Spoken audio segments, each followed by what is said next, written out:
Hey, good morning. Let's review today's trade plan.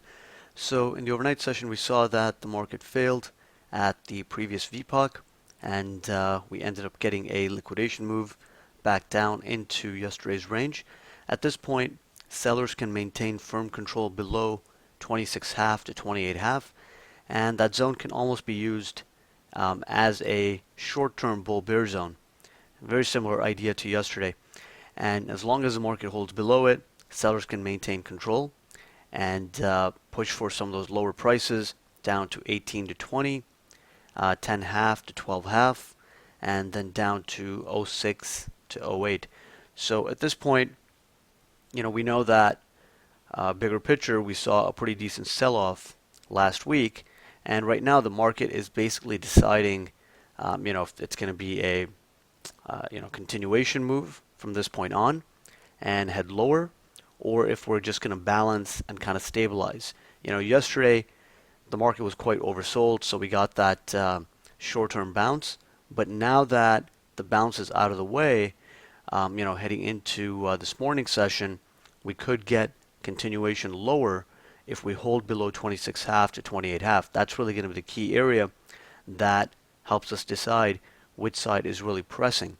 And if the sellers continue to hold the market below 26.5 to 28.5, and we don't really see any decent rotations back up, and the market just struggles to get back above 26.5 to 28.5, then we could be setting up here for a move back down to, at the very minimum, 10 half to 12 half, and then from there, if the momentum is really there and the volume's there, and we start breaking below 10 half, then the market could quite easily go down to 06 to 08, which is the bottom of a previous short-term balance area.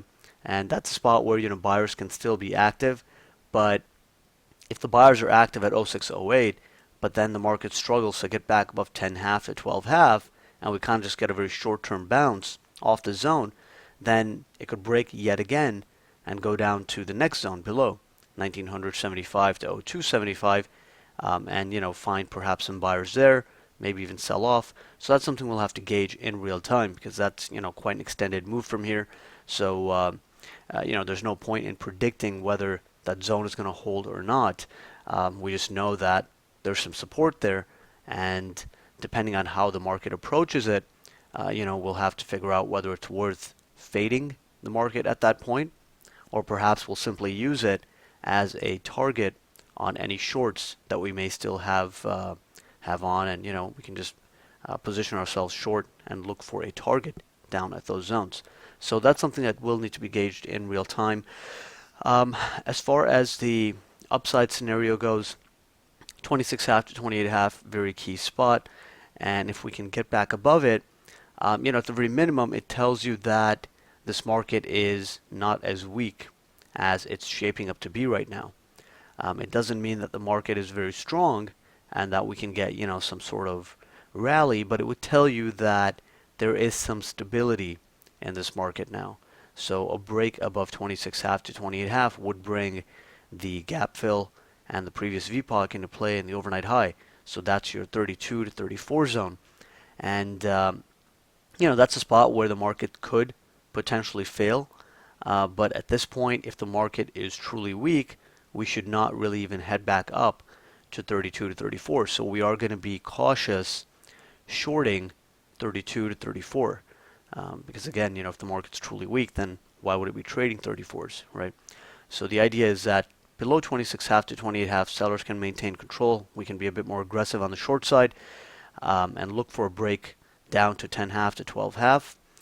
If we start stabilizing at 18 to 20 and start balancing, then we'll need to gauge in real time where that balance could break. But by default, we are going to give more edge to the sellers below 26.5 to 28.5.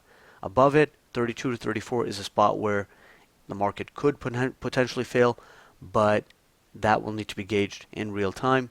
Above it, 37.75 to 40.75 is still a pretty decent resistance zone, and first test of that zone can still attract responsive sellers for a move back down to 32 to 34 and potentially lower.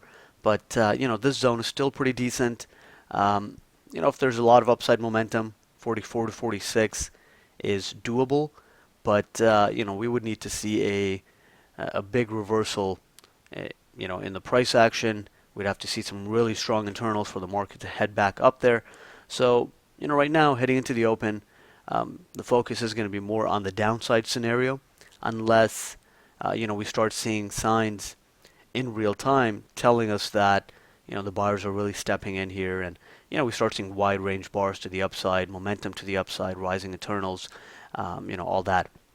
But as long as there aren't any clear signs saying that buyers are stepping in yet again, the focus will be more on the short side, below 26.5 to 28.5, and then above it, we can still technically get some rotations off the resistance zones, but just be cautious at 32 to 34, perhaps a little bit more aggressive, 37.75 to 40.75, especially towards the middle to top of the zone, above 37.5, yesterday's high, and then kind of just gauge how strong the market is as we head up there, if we even head up there. So by default, the focus will be on the downside scenario, but we have to be flexible enough to know that this market could balance and then still reverse back to the upside. So that scenario will need to be gauged in real time. But by default, if there's no clear signs saying the buyers are stepping in, we can be aggressive on the short side and look for a move down to 18 to 20, 10.5 to 12.5, potentially 06 to 08, and from there we'll have to see where the market is setting up to go. So those are the main ideas. On the econ calendar, we have factory orders and the ISM services number at 9 a.m. Central. So the first 30 minutes, there is potential for the market to kind of be stuck in a range, and then we can get a directional push. But right now, sellers are in pretty firm control. So, even in that balanced scenario in the first 30 minutes, I would still rather position myself on the short side and look for the market to balance below 26.5 to 28.5 rather than try to fade a downside liquidation move looking for a bounce. So those are our main thoughts. Let's see if the sellers can maintain control below 26.5 to 28.5 and take it from there.